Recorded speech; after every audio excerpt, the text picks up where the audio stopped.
એમની શબ્દો તમે પણ સાંભળ્યા અને જનતાએ સાંભળ્યા.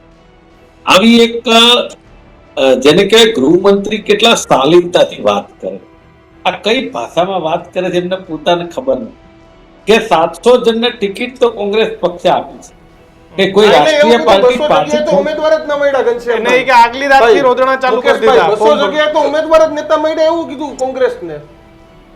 60 વર્ષ જૂની કોંગ્રેસને 200 જગ્યાએ ઉમેદવાર ન મળે મુકેશભાઈ ગુજરાતમાં.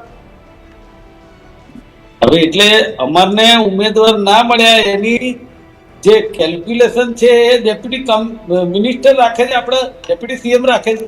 એટલે એમને ખબર ભજન મંડળી ખોલીને બેઠા રાજકારણ કરવા જાય ને, થોડા કઈ ભજન કરવા આવ્યા. બધું ધ્યાન તો રાખે ને તમારું. ભજન એમના પાર્ટીની ચિંતા કરે કે ગુજરાતની અંદર હવે ધરતી દેખાવા માંડી છે, એટલે પોલીસનો ઉપયોગ કરી અને કોંગ્રેસના ઉમેદવારોને ઉપાડી લાવી એક જગ્યાએ રાખી અને પોલીસ પ્રોટેક્શન હેઠળ એને પાછા ખેંચવા માટે લઈ આવે. મેં પોતે જોયું છે તિલકના ઉમેદવાર માટે હું અમારા કેવળજી ઠાકોરથી માંડીને આખી ટીમ, અમારા જે ઉમેદવાર સુરેશભાઈ વિહોલ, આ બધા ત્યાં ઉભા હતા. 2 ગાડીઓ શોભવા આવી પેલા પોલીસની, કોઈ છે પછી પાછી બીજી પોલીસની ગાડી આવી અને ત્રીજી ગાડીમાંથી એ બેન ઉતર્યા.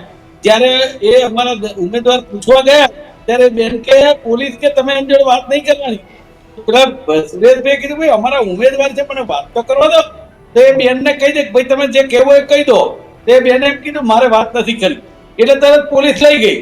પણ તમે વિચાર કરો એ બેનની જોડે કોઈ લેડી પોલીસ નહીં. ત્યારે જ ન્યૂઝરૂમ ગુજરાતની યુટ્યુબ ચેનલને સબસ્ક્રાઇબ કરો અને ઇન્સ્ટાગ્રામ અને ફેસબુક પર ફોલો કરો. અપડેટ રહો, સત્યની સાથે રહો.